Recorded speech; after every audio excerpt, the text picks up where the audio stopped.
Picture a 59-year-old woman, right? She's sitting in a quiet Fort Lauderdale medical center. It's 1976, and she's just politely answering phones, transferring calls on a standard office switchboard. Just, a regular working class professional going about her day. Exactly.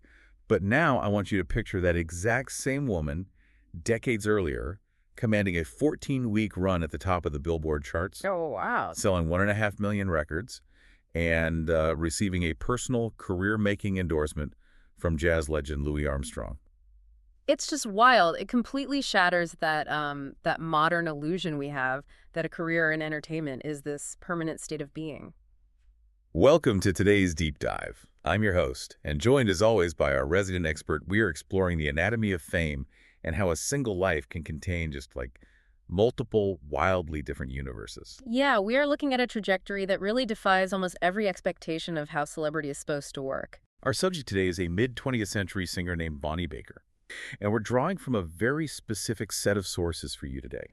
We've got her central Wikipedia biographical page. We're cross-referencing some slightly conflicting historical census data regarding her birth and pulling from the Billboard chart archives of 1940 to really verify the sheer scale of her commercial peak. Right, because the numbers are just massive. They really are. Our mission here is to understand how a 4'11" Texas girl transitions from local nightclubs to national stardom, pivots into voicing iconic cartoon characters, and eventually finds herself back in the everyday workforce. Okay, let's unpack this. Yeah, let's do it. To understand how she eventually became this manufactured musical novelty, we kind of have to look at how raw talent was traded like currency in the 1930s. Right. And, the historical record's a little messy right out of the gate, which honestly is pretty typical for artists of this era. Oh, totally. She was born in 1917 in Orange, Texas, but the sources conflict on her actual birth name. Yeah, I saw that. What's the discrepancy there? Well, some records, including what her family provided later in life, say her name was Evelyn Underhill. But then other historical documents suggest it was Evelyn Nelson. Interesting. Yeah, and she had a highly transient childhood, just bouncing around schools in Galveston and Houston. She even spent the 1932 school year as a day student at a Roman Catholic girls' boarding school in Georgia. Wait, really? In Georgia? Yeah, Mount DeSales Academy. Which means she was clearly used to adapting to new environments from a very young age. Exactly. So eventually she lands back in Houston and starts singing in local nightclubs. And this brings us to 1936, and honestly, one of the most incredible historical cameos you could ask for. Oh, this is the best part. She's just a local club singer, right? But Louis Armstrong happens to hear her perform. The Louis Armstrong. The Louis Armstrong. And he is so impressed that he personally suggests a prominent big band leader named Orrin Tucker should recruit her. And for a local club singer back then, getting recommended by Louis Armstrong is like, I don't know, getting a surprise career endorsement from Beyonce today. Right, yeah. It is the ultimate stamp of approval. It really is. And that Louis Armstrong endorsement actually exposes a hidden economy of the 1930s music industry. How so? Well, today, you're hoping an algorithm pushes your video to the top of a feed, or maybe a record executive stumbles onto your streaming profile. But back then, A&R-like artists and repertoire scouting was this completely informal word-of-mouth network built entirely by touring musicians. Because they were the ones actually out there in the clubs every night. Exactly. Band leaders like Orrin Tucker couldn't be everywhere at once. They relied heavily on peer-to-peer curation. If a titan like Armstrong heard a specific tone or potential in some smoky club and passed the name along, that recommendation functioned as hard professional currency. Right. It meant you had the fundamental chops to survive a touring schedule. Because it wasn't just about having a pretty voice, right? It was about stamina. Right, the grind of the road. And Armstrong clearly saw she had that foundation.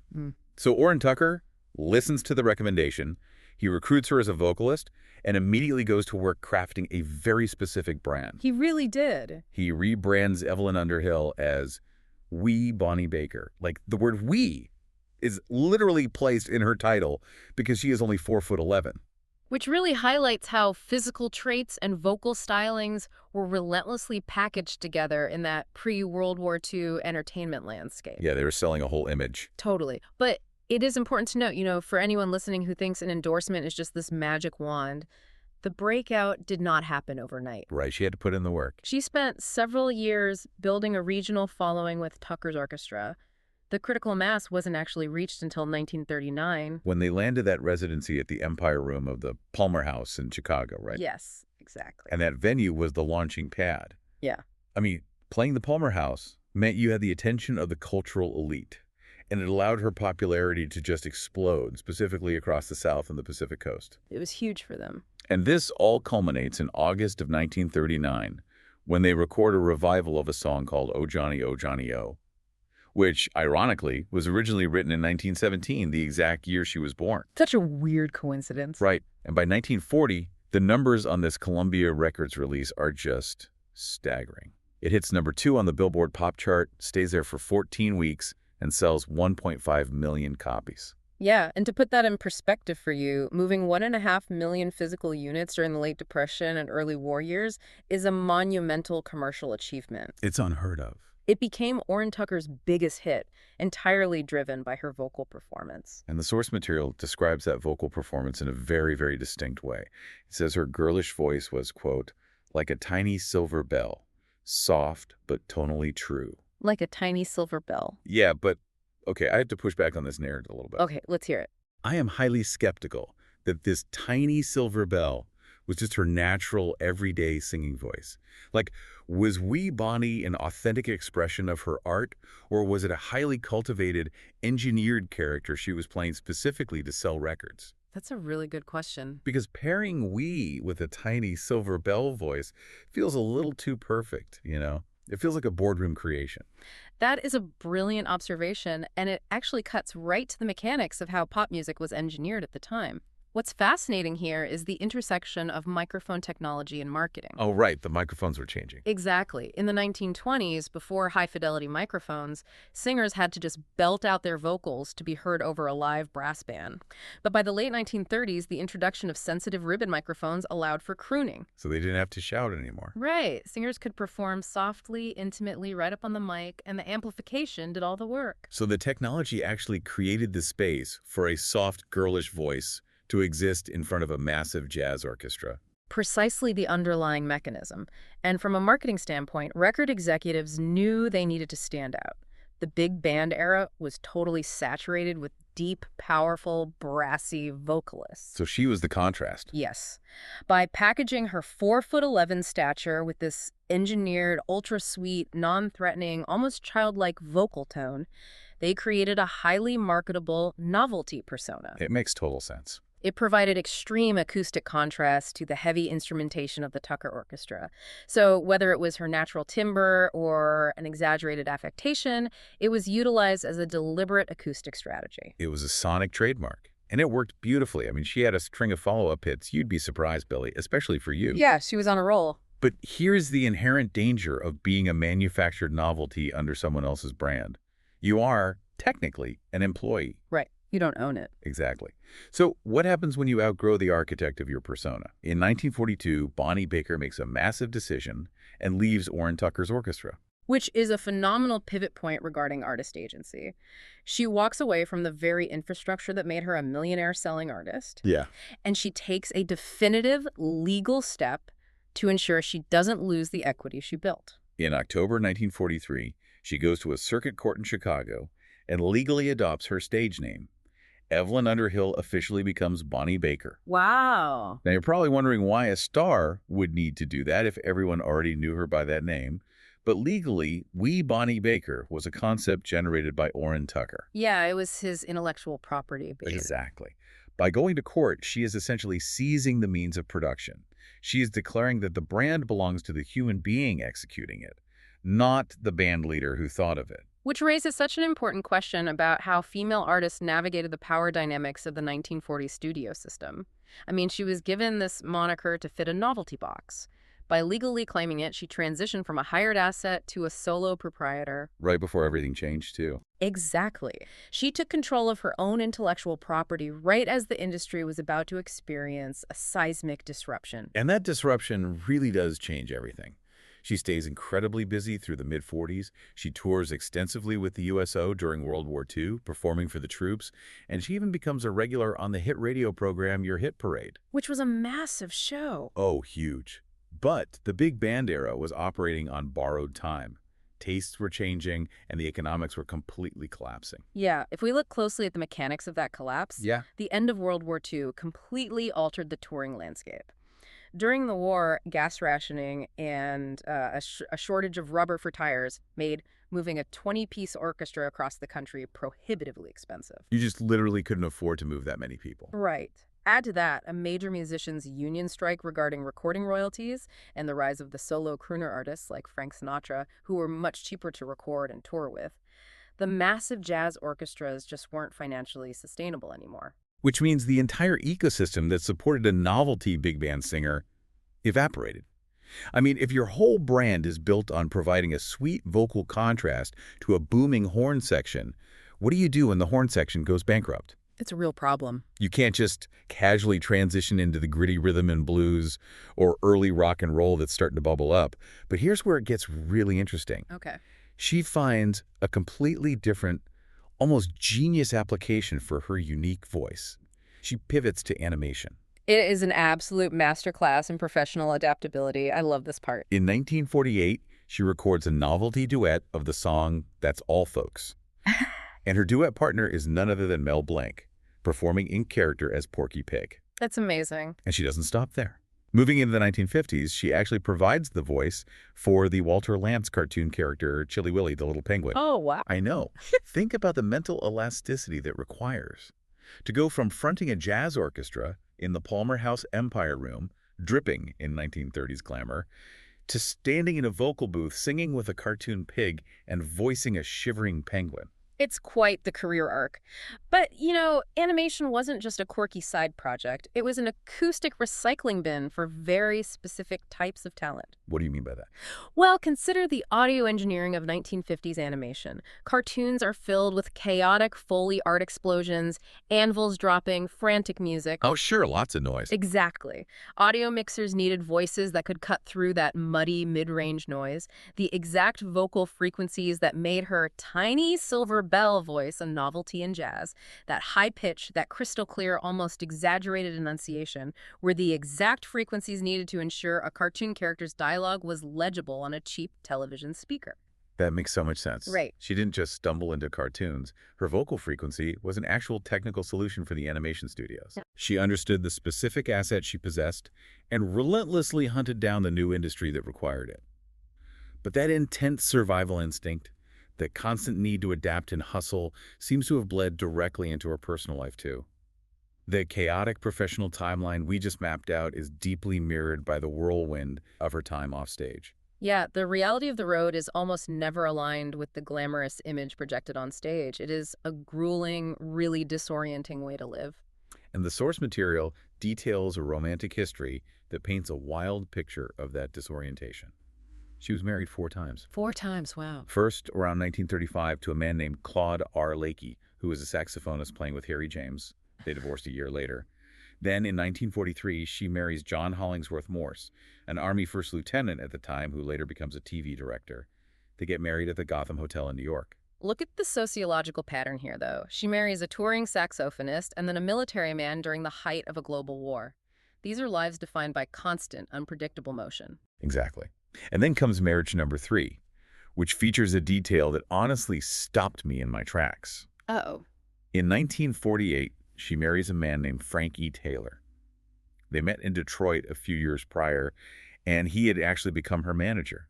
But the logistical reality of how they got married is unbelievable. How did they do it? The record states they were wed in Leesburg, Georgia, quote, while their automobile was being serviced on a trip from Chicago to Miami. Wait, they literally got married while the car was getting an oil change. Basically, yeah. It sounds like a fabricated detail from a screwball comedy, but it is a profoundly revealing historical fact. It is the ultimate drive-through wedding.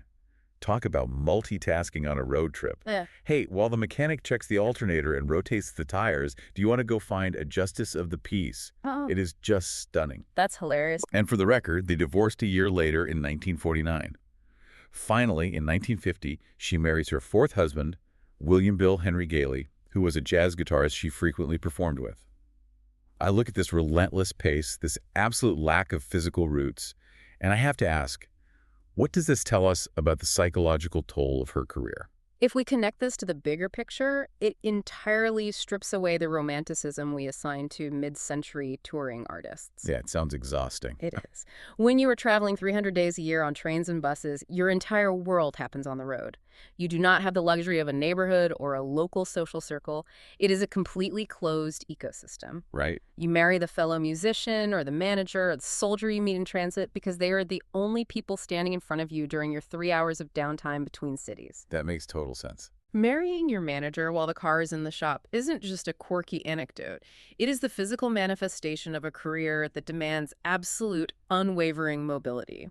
There is no time to pause life, so life has to happen in the waiting room of a mechanic's garage. You are living out of a suitcase, and the only people who can possibly understand the emotional vocabulary of that lifestyle are the people living in the suitcase next to yours. Exactly. But the road trips eventually have to stop.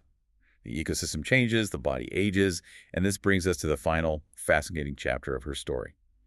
We transition from the glamour of 1940s Billboard dominance and the chaos of roadside weddings to the quiet, untelevised reality of life after fame. Which is an inevitable transition, yet one our culture rarely knows how to process, honestly. In 1958, she relocates to Florida. She's still working, still singing in local clubs alongside her fourth husband, Bill Gailey, even doing some dates with Chuck Cabot's orchestra. But in 1965, her body forces her hand. What happened? She suffers a heart attack, which effectively ends her performing career. The physical hustle is over. And then the source material provides this single striking sentence. By 1976, she is working as a switchboard operator at a Fort Lauderdale medical center. Wow. She quietly passes away in Florida in 1990 at the age of 73. So, what does this all mean? How are we supposed to reconcile the girl who sold 1.5 million records with the woman managing phone lines at a local clinic? Well, the immediate instinct for many people is to view that arc through lens of tragedy. Sure. Society loves a binary narrative. You know, you are either a timeless legend living in a mansion, or your story is a cautionary tale of a fall from grace.